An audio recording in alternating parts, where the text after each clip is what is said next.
Good day, everyone, and I hope they're safe and healthy. For you to be updated with the latest lecture videos of our course, kindly click the subscribe button. For this week's lesson, we're going to discuss about conducting an interview. This is a very essential topic, most especially that if you're going to conduct your research or your thesis in the future and it involves interview, survey, or focus group discussion, the entry protocols and dynamics are the same.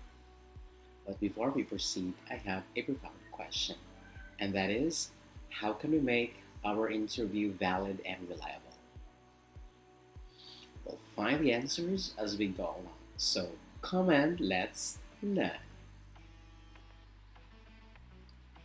The following are the objectives of this lesson. 1. Apply the ethics of conducting an interview. 2. Write an interview plan.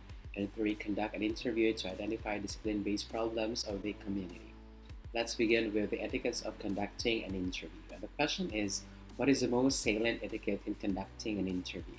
Let's take a look at the videos. Make sure the research question is clear to avoid confusion, to have a clear answer. Body language. Reinforcing my words with nonverbal communication helps to convey my emotions and intentions in an interview. Impressing the interviewers by dressing pleasantly and by answering their questions with confidence and being truthful. Preparedness. It shows how committed you are and you are valuing the interviewee's time. Respect. In conducting an interview, you should be respectful at all times. It is to listen carefully and be engaged throughout the whole process to attain a productive interview. Professionalism, of course, since it will be viewed. Representing your organization or group when conducting an interview means that you are organized, attentive, and ethical when asking them questions. It would be expressing neutrality and observing appropriate communication decorum. To warmly greet the interview is advised because it shows respect and allows a much genuine conversation. The interview should flow more as of a conversation than an interrogation, so make sure that you're listening attentively and asking follow-up questions to the candidate's response. Look presentable and make greetings like introducing yourself to instantly connect with your interviewee. Always do eye contact. The interviewer will feel your sincerity with it. A communication is a two-way process. When someone is talking, we have to listen attentively, especially when the interview is going on. Conversational etiquette. This entails concentrating on the person with whom you are conversing, which gives them the impression that you are paying attention to what they are saying. Being neutral and open-minded to various responses. Be polite to the interviewers and always be confident. And these are the etiquettes if you're going to conduct an interview. 1 is you need to show respect. In that case, you need to show openness and politeness towards your respondents. Next is no coercion. In that case, do not force your respondents to answer the questions that you have prepared, such that free flow of communication would be observed. Next is there should be no shortcuts. In that case, you have to prepare your letter of request, informed consent form, or if you're going to conduct a thesis in the future, you have to provide an IERC or Institutional Ethics Review Committee clearance. Next is confidentiality. In that case, you have to provide the anonymity of your respondents so that their identity would be protected. Let's proceed to the next topic, and that is an interview plan. And the question is, what components should you include in your interview plan? Let's take a look. Avoid irrelevant discussions. This will save time and makes the research clear. Proper initiation of an interview, as well as asking sensible questions. It is the fact-finding part or the question and answer portion of the interviewer and the interviewee. The opening part. It welcomes and gives outline of the purpose and the structure of the interview. Opening questions and questions that are related to your study. Make sure that your questions are clear and understandable. Next is to choose a good and not crowded location. To include vital research questions. The prepared questionnaire, the interviewer, the respondents, the recording device, and the overall preparation should be the key components when conducting an interview.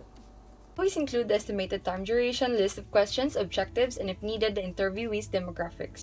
Time allotment and the right inquiries because too much questions can cause ungenuine responses. Your interview plan should compose of questions that are sensitive and not offensive to your candidate. I'd include questions about their knowledge and other experiences relating to the research. Introduction, exchange of question and answers, and close the interview by showing gratitude. The duration of the interview for us to manage, and so all the candidates will be interviewed on time. Should include the purpose or the objective of the interview. We should know what are our goals to avoid misleading of desired outcome. The flow, organization, structure, and the who's, when, and where of the interview setup. One should prepare for the introduction, body, and conclusion. And the components of an interview plan are the following. 1. The name and background of your respondents. But take note, we'll discuss more of the identity and the background of your respondents later, so stay tuned. Next is date, time, and venue. In that case, you have to ask for an appointment. Take note, do not ambush your respondents. If you say ambushing your respondents, you go right away to the venue where you're going to have your interview without asking for an appointment first. Next is platform. You have to ask them what's the best platform for them, whether it's face-to-face or virtual. If it's virtual, you have to also ask them what's the best application for them, whether it's Zoom, Google Meet, Microsoft Teams, Messenger, FaceTime, Skype, and many others. Next, you have to prepare your interview questions. And take note, if you're going to prepare your interview questions, focus on your topic. Let's proceed now to formulating interview questions. And the question is, how should you formulate your interview questions? Let's take a look. Limit the content of each question with a single idea to avoid confusion. I must ensure that my questions are well thought out. Hence, they must be sensible, non-offensive, and is always aligned with the topic. Developing questions is highly recommended to formulate a question. For example, tell me about yourself. It should be relevant to the interview topic. List and brainstorm on how the question will contribute to the understanding of the interview. Avoid questions that tell stories and ask one question at a time. Formulate a question that will allow you to ask more and for your interviewee to expand their answer. I would formulate questions that will further help my cause in my research. Formulation should be dependent on the purpose, the study population, and the reliability of the proposed questionnaire conducted through a pilot study. Your questions should not stray from the topic and should not tackle any triggering matter unless consented to. To think about the why of your research and what you need to know, because through this, the right questions will arise.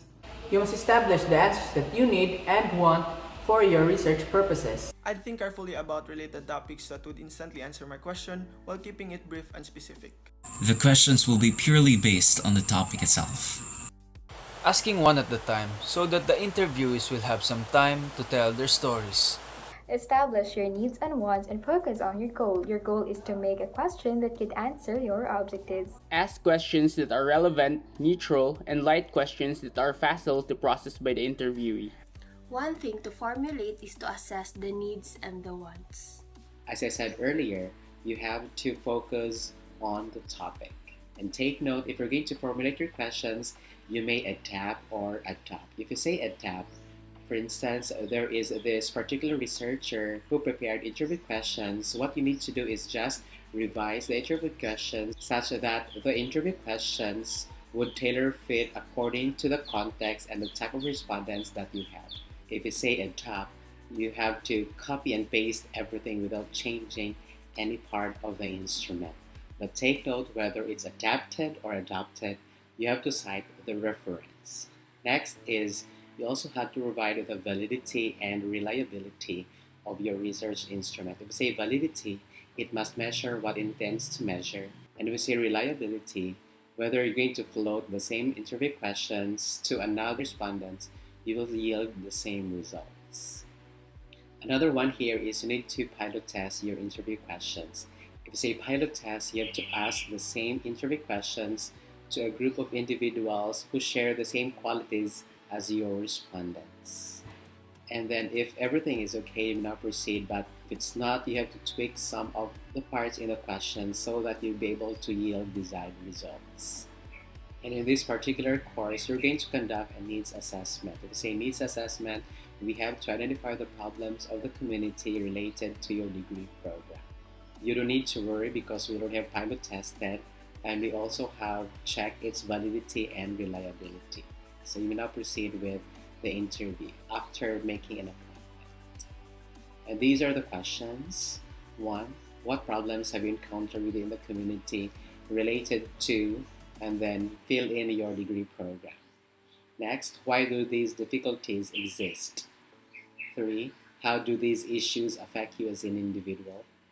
4. How do these complications affect other people? And 5. How do you cope up with these situations? Next, selecting interview respondents. And the question is, what qualifications should you consider upon selecting your interviewees? Let's take a look. Let's choose willing and volunteers to be interviewed. The interviewee must be dependable and knowledgeable about the topic. They are deserving for that certain position, their work ethics are great, and accomplishment. Their work ethic and attitude. A good work ethic and positive attitude can increase productivity. Consider their personal identity and make it confidential. Consider your participants' demographic background and their availability, which will help you to select who you think will provide you the best information to obtain data. Their coherence, experience, and knowledge of a subject when answering. It depends on the type of approach. May it be purposive sampling, where the participants are based on the characteristic of your study population, or through random or systematic sampling. They should fit in the demographics and have the credentials and qualities appropriately needed in your research. The degree of knowledge that they have on the subject, because this easily tells you who to have the interviews with. It is important to have a candidate that has some background knowledge for your research topic. If they have the ability and are able to answer the specific questions that I'll be asking for my research. They should be knowledgeable to the topic and eligible to be an interviewee. In considering upon selecting, we must do background investigation before selecting interviewees for the interview. Focus on the personality or personal characteristics that distinguish an interviewee as the best candidate on the requirements for the interview. The interviewee must have the required information, experience, or knowledge about the topic. By focusing on their specialty and experiences. And these are the qualifications of your respondents that you have to look into. 1. If there are professionals in your area, then good. How about if there are no professionals?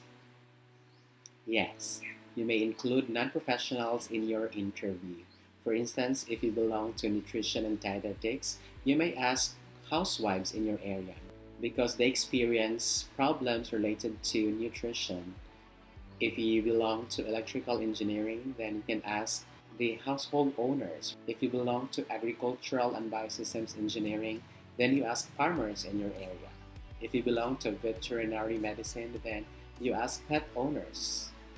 If you belong to English, then you can ask the parents or teachers and many others. You may also ask prominent individuals in your area, for instance, your barangay captain, members of the barangay council, or maybe tribal leaders. And take note, your respondents must be at least 5 years in the area, and then they must be at least 20 years old. And then you should not interview students because more or less you belong to the same age bracket or you belong to the same background. Instead of interviewing the students, why not interview the parents or grandparents of these students? And for your next task, you have to interview at least 4 respondents. And since there are 5 members in a team, you'll be able to have 20 respondents in your group. Next is inviting interview respondents. And the question is, how should you invite your interviewees? Let's take a look. You can invite them by making a letter request through email. By sending them a polite, well-thought, formal letter of request. Encouraging them by sending an email containing the details, purpose, and the intention of the interview. By sending emails, it allows you to provide a detailed interview process and state your purpose.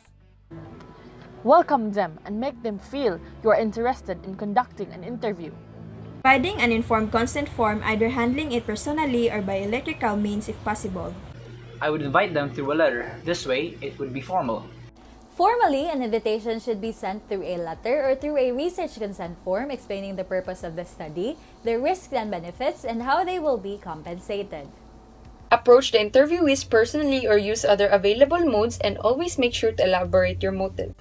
Sending them a formal message online is advised because the process and responses are much faster. You must ask them in a polite way to have a minute of their time. and we must wait for their approval.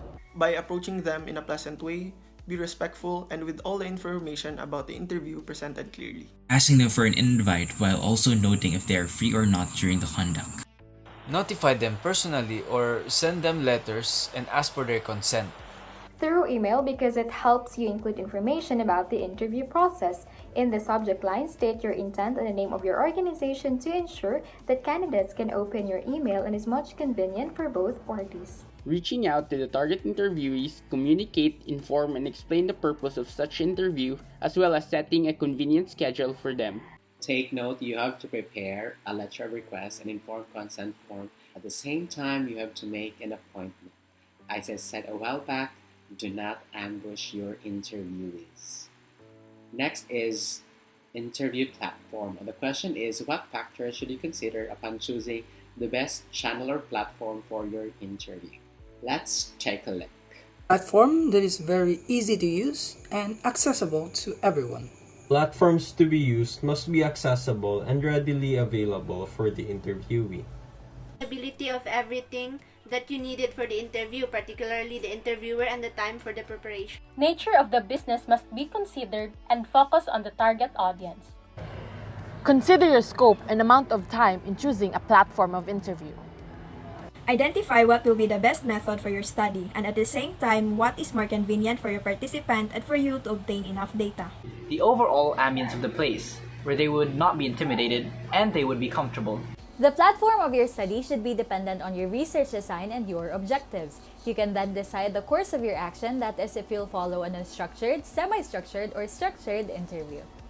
An interviewer should consider the participants' availability, comfort, and convenience at all times. It would be the availability of both you and the interviewee because an agreement must be properly reached. Platforms may differ for different settings. Few examples can be digital interviews or actual face-to-face interviews. I choose a channel where we could interact comfortably, speak closely, while maintaining our connection. Convenience over traditional means because face-to-face interaction is limited during this pandemic. The best platform for interview is talking to candidates face-to-face. It's crucial to think about where the interview will take place since it provides an impact on how the respondents will feel or behaves. Thus, the place should be tidy and quiet to provide a relaxed atmosphere for the respondent. Platforms and channels that are both accessible and user-friendly for both the interviewer and interviewee. Use social media as a platform as it connects to many people. Always remember that the interview platform depends on your respondents.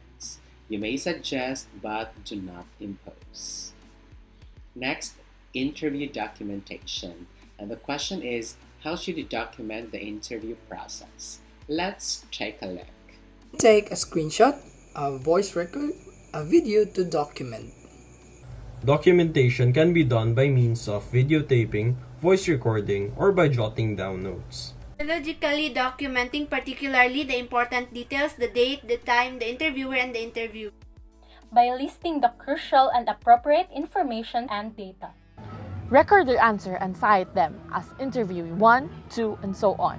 By means of writing, filming, recording, and taking photos during the entire process.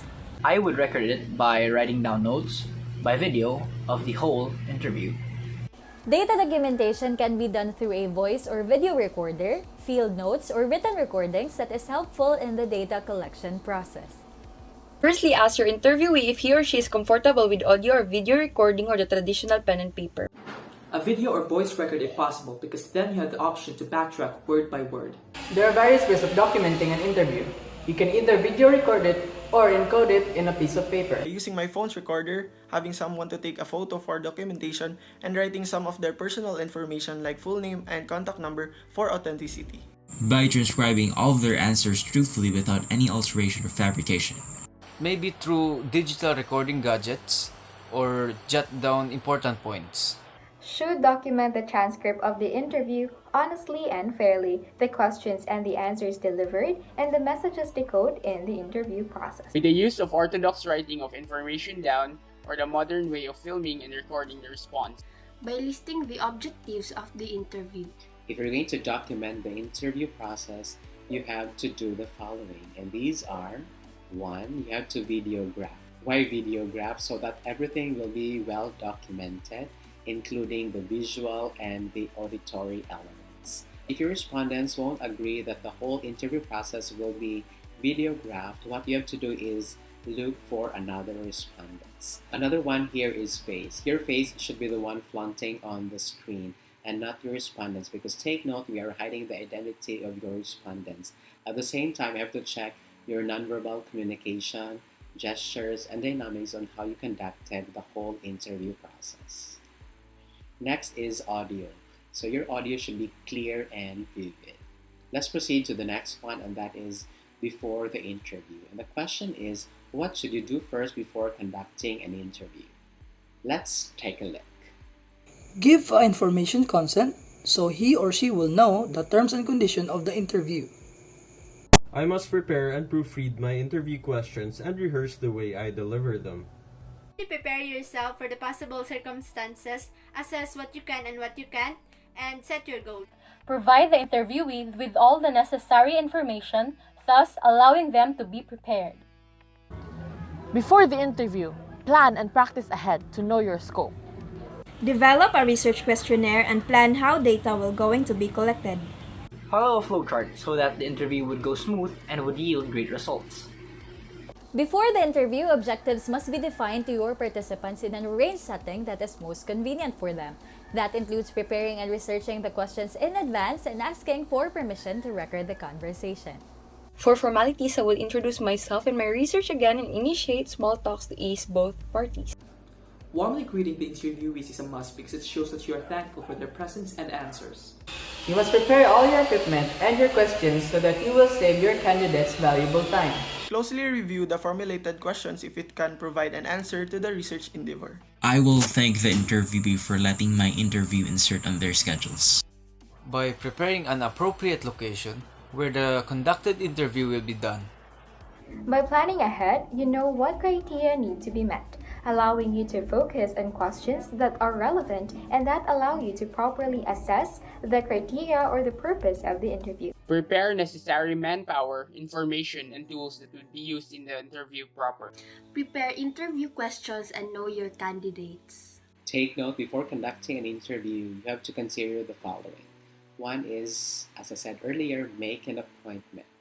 So as much as possible, be quick so that you'll be able to plot everything ahead of time.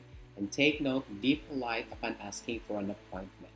You need to ask the date, time, venue, and the platform. And of course, if you're going to ask for an appointment, provide the letter of request and informed consent form. Next is clarity. You have to tell respondents about the purpose of your interview. At the same time, you have to be clear as to the duration of the whole interview process. If you say 5 minutes, then you have to keep the interview process within 5 minutes. The next one here is organize the venue or the platform. If it's face-to-face, then you have to book a certain venue for the interview. It could be a public or a private venue. Another one here is if it's virtual, then you have to prepare the platform. So you have to set up everything. Next is rehearse. So why you need to rehearse? So that during the interview process, everything will run smoothly. Another thing here is questions. So in that case, you have to research or prepare your questions. Next is you have to bring your interview kit, and that includes your printed interview plan, approved letter of request, your informed consent form, cue cards, pen and notepad, and do not forget your video recording devices, for instance, your mobile phone. Next is be time conscious. Be early. Do not let your interviewees wait for you. Next is during the interview, and the question is, what should you do during the interview process? Let's take a look. There are a lot of things you should do during an interview. Being polite is one of it. I must be accommodating and attentive at all times. Don't let things get into mess, and do not do unnecessary things. For the interviewer, be observant. An introductory or occasional smile shows that you are enjoying the conversation, and it adds to your confidence factor. During the interview, make sure to do your best until the end. Be professional and clear, but at the same time, be approachable so that the interviewee won't get intimidated and will exercise a good participation. Jot down important notes, deliver key questions, and of course to keep it ethical. During the interview, introduction and explanation of the research purpose and the importance of their participation should be reiterated, as well as sticking to the agreed upon terms and conditions written in the consent form. I would make sure to pay attention and not display any hints of partiality to acquire genuine responses. Not showing disbelief or disgust because this can offend the interviewees and shows unprofessionalism. The questions that you have prepared must be present in this interview, and you must ask them in a concise and clear manner. Listen and engage to the interviewee and ask all the relevant information needed. I will ask questions without any hesitation and refrain from unnecessary body languages. Focus and listen attentively to the interviewer and make sure you can answer the questions. Nonverbal behavior that is commendable. During the interview, maintain eye contact. Always sit up straight and maintain an open body stance. Focus on the interviewee and document the response in an accurate manner. Ask questions that are appropriate for the interviewees. Take note of the following. First is you have to introduce yourself, even though your respondents already know you. For instance, good morning, I'm Rene Marquez Bonifacio, something like that. So, a short introduction. Next is you have to restate the purpose. And then you have to show your gratitude because they have graced the event. For instance, you say, I would like to thank you, even despite the fact that you're busy, but you gave an ample time for me to interview you. Next is be friendly and courteous at all times so that everything will run smoothly. And take note, build rapport. Further, you have to use appropriate gestures and expressions. Another thing here is time. Take note, be time conscious because your interviewees might be busy. After everything is set, you may begin with asking preliminary questions such as, how are you? What makes you busy? Take note, don't ask the questions right away so that you would be able to build rapport. Next, ask questions one at a time. You may read the questions from your cue cards or you may take it from memory. Another thing here is if your participants answered vaguely, you may ask follow-up questions for clarifications. Another thing here is if your interviewees answered differently, you need to redirect the questions. If you say redirect, you need to rephrase or restate the questions. But take note, be polite. And take note, after the interview is done, you have to thank your respondent again. Let's proceed to the last topic, and that is after the interview. And the question is, what should you do after the interview? Let's take a look. We should thank the interviewee for the time and answers he or she had given. I should thank the interviewee for his or her full participation. I can then use the collected data for my research. Since the interview has been done. But as for the interviewee, as you wait for the result, positivity must still remain on you. Express your gratitude and reflect on some of the things they said that will contribute to the overall decision. Say thank you for granting them your interview. Analyze and interpret the collected data and present the findings of these results. Analyze the given data or answers and to pry out answers that are beneficial to the research. After the interview, the researcher needs to make sure that the recording of the conversation came out as planned and may opt to transcribe in order to continue the data analysis. I'd conclude the interview by summarizing, expressing gratitude, and reassuring the interviewee about confidentiality once more.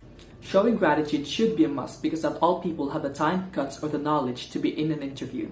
Send them a thank you note. A simple act of thanking your interviewee makes a big impact. Give them the pleasure for answering and taking up the interview, and you can also give them a small token of gratitude. I will show my sincerest gratitude to the interviewee. Earnestly thank the interviewees and, if possible, ask for their contact information. Should sincerely thank the respondent for his or her time and participation in the interview. Express your gratitude towards the interviewee for participating. Assess the interview and select the best interviewees. Take note, after the interview, you have to do the following. After the interview, you may leave a thank you note to your respondents. Another one here is you need to transcribe. You need to transcribe so that you will know the responses of your respondents. So do not wait until the deadline. Another thing here is you may give a copy to respondents if they ask for a copy. Always remember that if you want to make your interview valid and reliable, you have to follow certain procedures and protocols so that everything will run smoothly. And take note, do not manipulate your data. If you got questions regarding this lesson or you get queries of any concern, drop an email at f.rene.bonifacio@cmu.edu.ph. I'll attend to your queries as fast as I can. And as always, God bless and stay healthy.